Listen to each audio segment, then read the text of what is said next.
père d'un cancer au sein et qui avait des déformations et des problèmes qui, qui se sont répandus dans plusieurs parties de leur corps et qui, même après un an, qui n'étaient pas résolus, c'est-à-dire que la plaie n'avait pas fermé après un an de l'opération.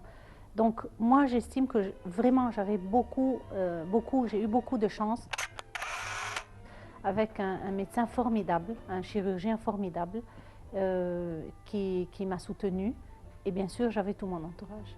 Notre programme porte le nom de Femmes d'Égypte. Alors je voudrais savoir votre vision de cette femme égyptienne entre deux générations, votre génération et la génération de vos filles. Alors moi je voudrais dire que l'éducation que nous avons reçue, qui était un peu, quand même, il y avait une certaine discipline. Et aussi la génération de nos parents, de nos mamans, a reçu une certaine discipline. Ce qui fait que ces deux générations, nos deux générations, ont produit une troisième génération d'enfants qui est, je dirais, qui est équilibrée. Le problème, c'est actuellement. Aujourd'hui, la jeune maman d'aujourd'hui, elle n'a pas cette vision de l'éducation de la même manière que nous l'avons vécue, ou plutôt que nos mamans ont vécu. C'est-à-dire, il n'y a pas cette vision de la discipline ou même, je dirais, un peu de sévérité. Pas dans le mauvais sens, mais dans le sens où une personne qui a été bien éduquée, bien disciplinée, bien rodée, à affronter toutes les situations, même les plus difficiles, saurait très bien se débrouiller dans la vie, saurait affronter, c'est facile d'affronter les problèmes quand on a les outils en main. Mais si une personne est très gâtée, par exemple, moi je vois ça beaucoup dans les garçons. Aujourd'hui, les garçons sont gâtés. Et qui gâte? La maman. C'est-à-dire qu'il y a une distinction très claire entre l'éducation du garçon et l'éducation de la fille.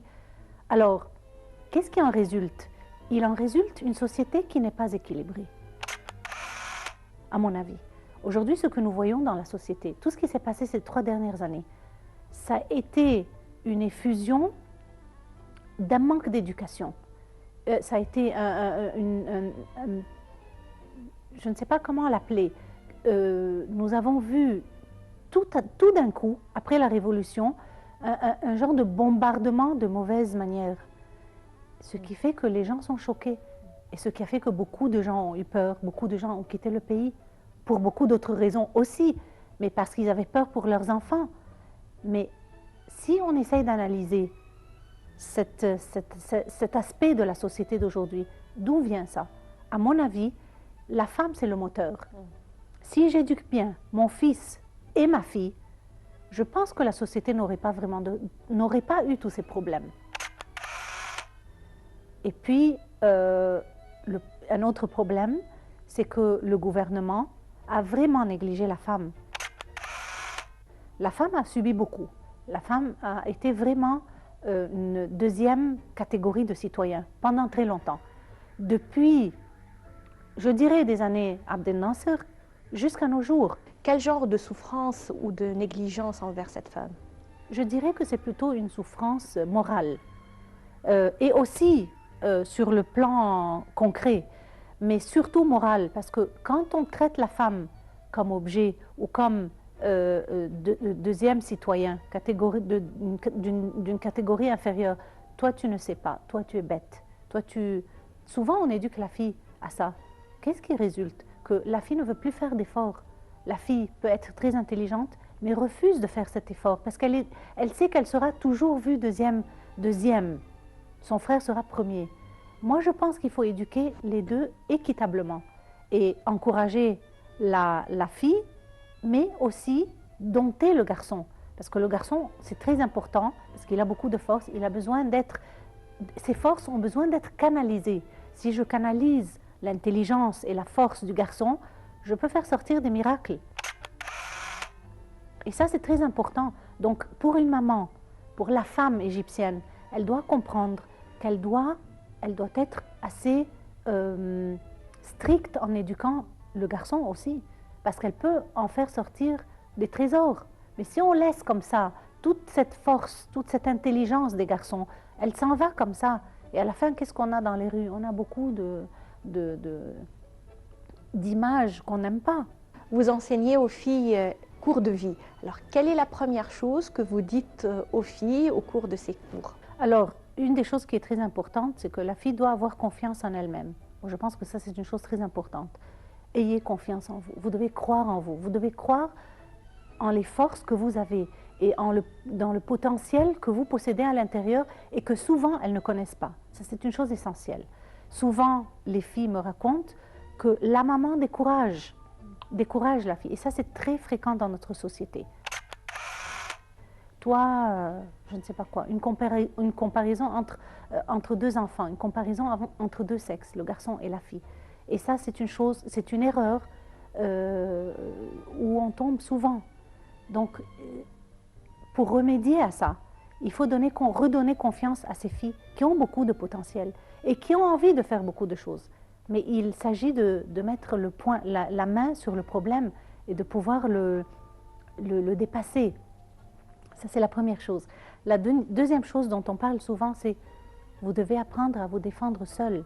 Parce que si vous êtes dans la rue, quelqu'un vous dérange, quelqu'un vous embête, qu'est-ce que vous allez faire? Paniquer? Comment je vais réagir? Donc, il y a nous essayons de créer dans cette nouvelle génération de jeunes filles, à part d'avoir de bonnes manières, à part d'avoir confiance en elles-mêmes, mais aussi de savoir se débrouiller dans la vie, de savoir affronter la société. Pas seulement affronter, mais savoir être autonome. Parce que si toujours j'ai recours à ma famille, si j'ai toujours recours à quelqu'un, comment je vais être autonome? Je dois apprendre à le faire depuis que je suis petite. Et puis c'est un pli qu'on garde pour la vie, c'est une habitude qu'on acquiert avec le temps. Alors, est-ce que vous avez su faire cet équilibre entre filles et garçons dans votre famille? C'est très difficile de me poser à moi cette question. Moi, je ne saurais pas vraiment répondre. Mais il me semble que nous avons éduqué les deux de la même façon et d'essayer de donner cette autonomie à la fille autant qu'au garçon. Moi, je ne suis pas convaincue qu'il faut garder la fille à la maison, mais d'un autre côté, sans risquer sa vie, sans lui faire risquer sa vie. Est-ce que vous aviez eu cette notion de donner à vos enfants le principe de respecter la femme, de ne pas la considérer comme un être humain de deuxième catégorie, surtout les garçons? Oui, certainement, mais comme vous savez, nous sommes dans une société d'hommes. Et la société, mes enfants sont confrontés à la famille, mais à d'autres choses qui sont en dehors de la famille. Donc j'espère qu'ils ont cette vision. Je l'espère vraiment. J'espère qu'ils ont acquis cette vision. J'espère qu'elle est ancrée en eux-mêmes. Et j'espère aussi un jour que cette société va être consciente de l'importance du rôle de la femme et de l'importance de bien traiter la femme. Parce que sans le respect de la femme, je pense qu'il n'y aura pas de société. Parce que c'est la femme qui fait la société, c'est la maman qui fait la société. La femme, la jeune fille, c'est aussi une maman. Comment voyez-vous la femme égyptienne actuelle? Bien, d'abord, je vois un trait commun pour la femme qui est, surtout par exemple la femme en Haute-Égypte ou la villageoise. Je vois que c'est une femme qui est très forte, qui a beaucoup de caractère et qui vraiment soutient son mari. Et parfois, elle n'a pas de mari. Donc, elle doit subvenir aux besoins d'elle-même, de sa maison, de ses enfants, sans le soutien du mari. Parfois, souvent, je vois que la femme est rejetée par le mari pour aller épouser une autre, par exemple. Et la femme se débrouille bien toute seule avec les petits moyens qu'elle a. Donc, elle a beaucoup d'atouts, beaucoup de force de caractère. Le problème est où? Le problème, c'est dans la vision des autres pour elle. Et surtout, la vision du gouvernement qui ne lui a pas donné ses droits. Une femme pareille devrait être digne de beaucoup d'aide. Elle devrait être digne ou bien avoir la chance d'être éduquée convenablement. Cette femme qui n'a jamais été éduquée, qui n'a jamais eu recours par exemple, à l'université, C'est une femme qui ne manque pas d'intelligence. À mon avis, le gouvernement doit faire quelque chose pour la femme égyptienne. J'admire beaucoup Madame ou Docteur Mervet Talaoui qui essaie de faire beaucoup de choses pour la femme. D'un autre côté, si je parle des classes sociales plus élevées, il y a, à mon avis, il y a quelque chose qui me dérange un peu.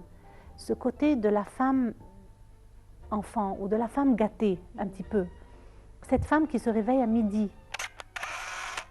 et qui a recours à toute l'aide possible et pour l'éducation de ses enfants et qui finalement ne fait pas grand-chose de sa vie. Moi, je suis